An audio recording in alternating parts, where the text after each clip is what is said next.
PINform, Parent Information Network. Thank you for taking a couple minutes to review my app, and hopefully this video will show you exactly how this app can benefit you, the teacher, in the classroom, as well as go through a couple of the very simple setup screens. Hopefully it won't take more than a minute or two. PINform, once you find it at the App Store, you'll obviously click install, go through the patterns to get that installed. You'll see right here it's set up on my iPhone. And once you open it up, you're going to get to a settings page. A setting page, you're going to want to put your name in. I have Mr. Tomasello here. Make sure that you put this name in correctly, capitalizing with the correct punctuation, because this is what is going to automatically be sent and set up on every email that goes out. This is the neat part. You can put your email from. I have my home email. If you have any questions, you can obviously email me there, but this is where you might want to put your school email. The nice thing about this app is that you can send messages from your phone or from your iPad, and they are, if you set to, you can have it replied to your school email, which is what most people choose to do. Here's a basic list of the classes I have set up. Notice here this is a red folder box. That's showing that 2 mails did not get out. That will be useful later. To set up your classes, you will hit Edit. Once you hit Edit, you will see to add a class. You hit the Add Class. Class name comes up. Put your name in there. If you have multiple classes, you're just going to hit Save. You'll add another class later on. This class I put as Video Tutorial, and you'll see it showed up right here. Again, you'll see that 2 messages are still did not get sent. That's what's called a hard bounce, and you'll have to address that later. It's probably an incorrect email, a parent email, which is nice to actually know, because you'll know whether they're receiving the mail or not. Once you get to your homeroom screen, again, I titled this Video Tutorial. You'll hit Edit. Edit will allow you to add a student. Once you hit Add the Student, you will have a template just like this. You put the first name, last name. By the way, you do not have to capitalize this if it's going to save you time. You do not have to do that. It will automatically capitalize them. You have emails for 2 separate parents if need be. Primary email and a secondary email at .com, .net. Makes no difference, whatever their email is. Here's one filled out. Once you hit Save, it will say that that student was uploaded successfully. He is now on your list. You'll go through that again and again to create your student list. When you begin, I highly recommend you set yourself up as your initial contact. Send yourself a few emails that will allow you to see how the parents are receiving the emails from you. Here is in a fully populated class list. I'm not exactly sure where this video is going to go from here because I don't know the next slide, but anyway, the one down here is an email that is in process of being sent. It's on its way out, and once it's successfully sent, you'll get a notification. It pops up real quick to let you know the parent got it. If I'm going to go back to show you, because now I know where this is heading, this is the homework tab. So from your full roster, you hit the homework tab, and let's say you are going around the classroom checking homework and several of the kids did not do it. You will simply tap right here anywhere on this line in this kid's name, maybe this kid's name, maybe this kid's name. I'm sure that Joe Thomas did not do his homework, and you will get little dots here. This is going to set, these are the 3 students that are going to get homework not completed emails. You tap email, and automatically you get a description thing. You can continue without it, but those of you who teach multiple classes or want to put a note, you could say for the date already shows up, so you could just say page 22 in the math book or some assignment. This is what the parent is going to receive.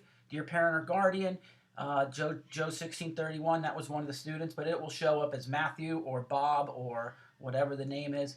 Did not complete his homework. The date is automatically populated. As you can see, it is signed Mr. Tomasello. Again, we talked about this earlier. This is the default signature, so make sure you put that in correctly when you are setting it up.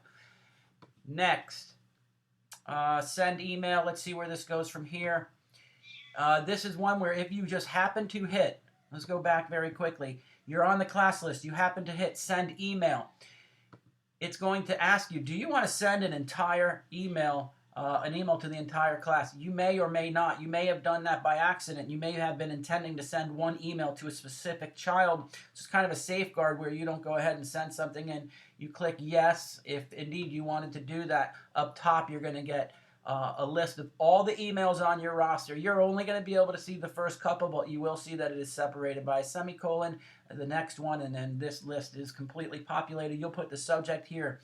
This may be something about a notification for a chapter test coming up. It may be a notification for a field trip. Anything you want to put as a class email. A lot of times I use that just as a kind of a thank you note. Let the parents know this was a good week. Here are some of the successful things that we did this week. We're looking forward next week to some certain concepts. Whatever you want to put there as a group email. When you hit send, you will get a notification that everybody received it, and so on. Next, if you want, you can pick a particular kid. Let's go to Joe Thomas again. He seems to be getting in a lot of trouble. We hit, oh yeah, look, there it is. We hit the child's name and we're going to hit add note. Once you hit the add note button, you're going to get a blank screen. You can hit an email or you could actually use the camera. The camera is a very, very neat feature. We're going to go ahead and hit email first. Dear parent or guardian, this is blank. Their email is already put in. Note for Joe is already put in. Dear parent or guardian is already put in. You're going to start the body of the message right here. Just click on your iPad or iPhone and put whatever it is you want to do. Click right here to send it, and you are good to go. Now, you may want to use the camera, one of the features I love the most, and here's an example of what it will do. Take a picture. This student was working on the area of a trapezoid, and it looks like exponents. So, and fractions down here. So once you take the picture, these two blue arrows, you can move them around. They annotate the photograph. Here's another picture that was taken. You might want, if you say, let's use that photo, you hit use photo. Down here in the lower right, you'll have a list of icons that you can add to, and they slide around, so you can move this around to see what you want to do. Here's some of the notes. You can put an actual post-it note over the thing. You tap it, double tap it, you type the note here. It says, please work on this. You can put an arrow here, you have smiley face, whatever it is that you want. This notation, I put nothing. Could have put something more interesting, I'm sure. Hit OK. It looks like this. It shows up as a post-it note here. If this was indeed over the numbers, you would actually see the numbers underneath it as well. Email, hit the email button. It goes out to the parents. It shows that it was sent, and you know it was sent.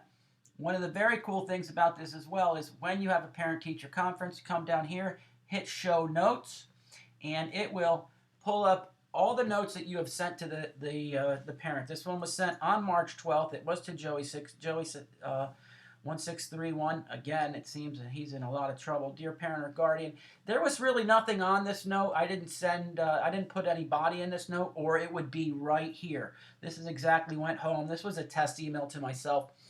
If there were an image, it would show up here as well. So you have a record. This up top here shows this is the one of 4 that was sent. You can scroll through, see the 4 or 5 or 10 that were sent to those parents, and have a nice record of all your contact.